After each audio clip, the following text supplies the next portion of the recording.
نه بابا اون داره با هم بازی میکنه، داره با هم بازی میکنه. کی حاله کی؟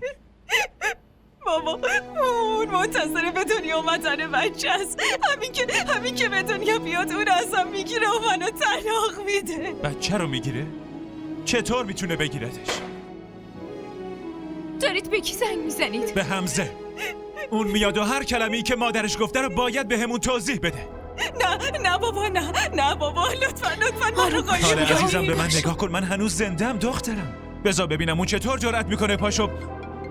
الو آره صدام میاد نه؟ منم حمزه. همین حالا بیا اینجا، میخوام ببینمت.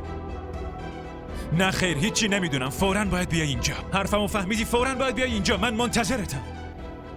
بچه رو ازت میگیره؟ مگه اون اسباب بازیه که بخواد ازت بگیره؟ بیا یکم آب اون بچه‌مو میگیره.